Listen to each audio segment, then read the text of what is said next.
Bonjour à tous et bienvenue dans cette nouvelle vidéo. On se retrouve aujourd'hui pour une vidéo speed coloring des vignettes de Clara Markova avec une revue des crayons Arteza Expert. Ce sont des crayons qui ont fait beaucoup parler d'eux lorsqu'ils sont sortis en 2020. D'ailleurs, ils avaient très rapidement été en rupture de stock avant de revenir plusieurs mois plus tard et à nouveau être en rupture de stock.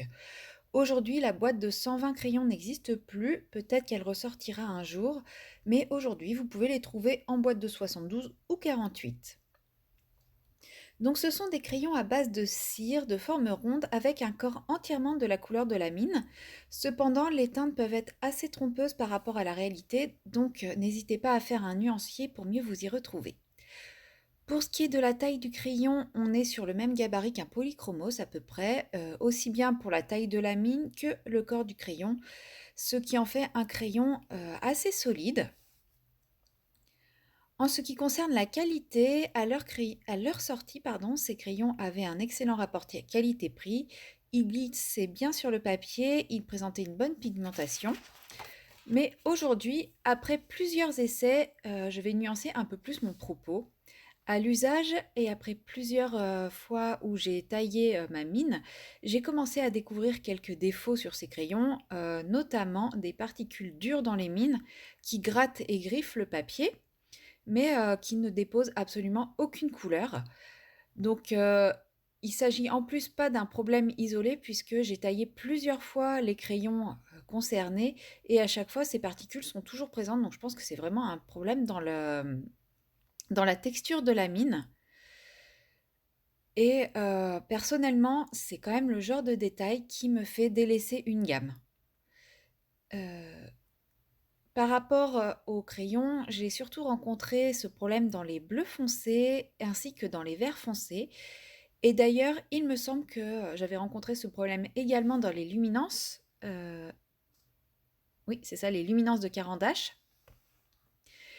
Qui sont eux aussi à la cire et c'était exactement dans le même genre de teinte.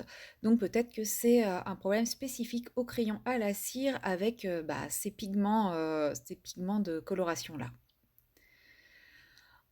Bon, en tout cas, ces crayons sont quand même moins chers que les luminances, donc en comparaison, il reste un bon rapport qualité-prix.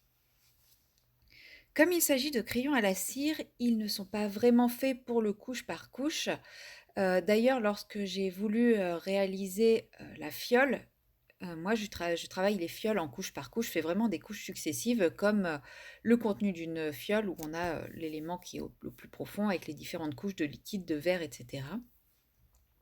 Et là, j'ai eu pas mal de difficultés puisque le papier était assez vite saturé et donc pour, appliquer la dernière couche qui est censée représenter la teinte du verre, le crayon n'accrochait plus du tout.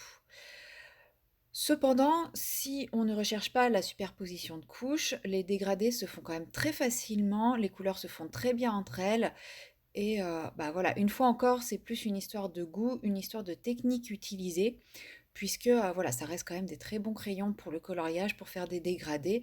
Juste la technique du couche par couche n'est pas forcément, très adaptée à ces crayons. Pour ce qui est de la texture, on est sur une mine plutôt dure et résistante, mais qui fond assez vite quand on les utilise. Par contre, elles ne laissent pas de dépôt, on ne va pas étaler du dépôt partout avec la main, comme ça peut être le cas de d'autres crayons à la cire.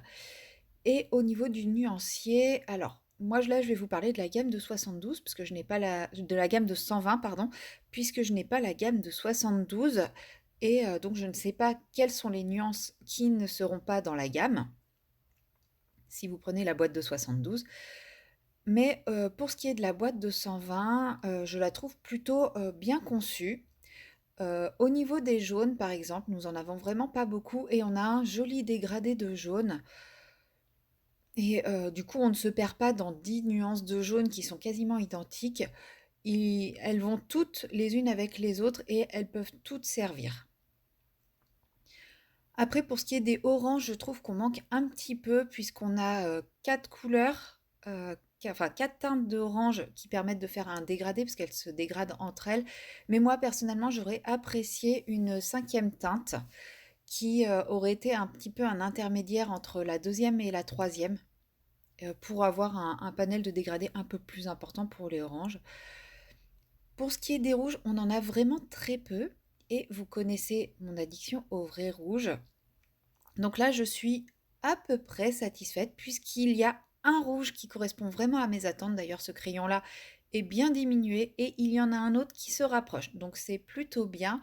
Après, par contre, on n'a pas trop de différentes nuances à partir de ces deux crayons-là pour faire des dégradés. Donc ça manque un petit peu et en tout, en nuances de rouge, on en a vraiment que 4. Ensuite, pour ce qui est des teintes naturelles, on a quand même une très très belle collection avec des bruns, des ocres. On a un très beau panel de verts différents, de différents types, des saturés, des désaturés, des vifs, des plutôt bleutés. Enfin, on a vraiment une très très belle collection de verts. Donc moi qui utilise beaucoup de verts et de ocre et de brun, donc là je suis ravie. Au niveau des bleus également, on est quand même bien servi puisque on a quand même un très beau panel de bleus. Là-dessus, j'aurais peut-être aimé avoir un bleu encore plus foncé et par contre, on a un bleu très clair qui est très joli et dont je me sers très souvent. Ensuite, on a un joli petit dégradé de violet. Peut-être qu'un violet beaucoup plus foncé aurait été apprécié, mais bon, c'est pas grave. Moi, je m'en sers pas trop du violet. Et on a une belle collection de roses. Donc là, il y a quand même de quoi faire pas mal de choses. Et nous avons également des teintes de peau. Donc à l'époque, je vous aurais dit qu'il y en avait largement assez, voire même trop. Aujourd'hui où je travaille de plus en plus les portraits et que je commence à comprendre le fonctionnement d'un portrait, je dirais que on est quand même très limité en teint de peau. Voilà, on peut vraiment faire qu'une peau européenne basique sans vraiment nuances très recherchées. Donc voilà, j'aurais aimé un peu plus de recherche au niveau des teints de peau, mais ce n'est pas une gamme de crayons qui se veut faite pour les portraits. Ensuite, nous avons une très grande déclinaison de gris. Donc là, effectivement, c'est peut-être un petit peu beaucoup, hein. Il y a quand même vraiment beaucoup de gris. On ne se sert pas d'autant de gris. Après, moi, je suis quand même contente de les avoir puisque là, j'ai envie de travailler davantage mes nuances de gris. Donc ça va me permettre, voilà, je sais que je pourrais le faire avec ces crayons-là sans avoir à racheter d'autres gammes. Donc pour ça, je suis quand même satisfaite, mais je comprendrais que quelqu'un qui n'a pas l'intention de travailler les gris se dise qu'il n'a pas besoin d'autant de gris et je le rejoins parfaitement là-dessus. Et nous avons également 5 crayons métalliques qui, pour moi, n'ont pas grand intérêt. Ils sont pas si métalliques que ça. Le gris et le rose se ressemblent quand même énormément. Enfin, c'est pas des teintes de fou. Personnellement, je m'en sers très rarement ou alors quand je veux faire des nuances de gris encore un petit peu différentes.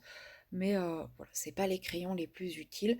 Le noir est assez couvrant, le blanc aussi. Alors, ça sera pas un blanc comme on peut avoir avec un Lumocolor ou un drawing, mais il a quand même son petit effet qui est intéressant.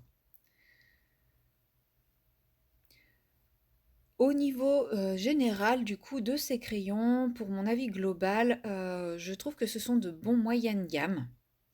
On peut quand même faire beaucoup de choses avec ces crayons. On a un panel de couleurs qui est quand même très intéressant, qui permet de faire plein de choses, en tout cas qui moi correspond à ce que j'aime mettre en couleur. Donc ça, c'est plutôt chouette pour moi. Cependant, c'est des crayons que je déconseille si on souhaite réaliser des grandes zones, justement par rapport au problème de particules dures dans les mines. Quand on fait des petites zones, je trouve que c'est plus facile de les éviter et de ne pas les ressentir, mais dès qu'on fait des grandes zones, on va forcément les rencontrer et là, ça devient très vite agaçant. Et autrement, c'est des crayons que je trouve un petit peu chers par rapport à d'autres moyennes gammes. Mais le panel de couleurs, la diversité des couleurs et la facilité de réalisation des dégradés me font quand même un petit peu oublier leur prix. Donc ça reste des crayons que je recommande si on aime ce type de texture de mine. Voilà, c'est tout pour cette petite revue et donc j'espère qu'elle vous sera utile et moi je vous dis à très bientôt dans une prochaine vidéo. Bye bye!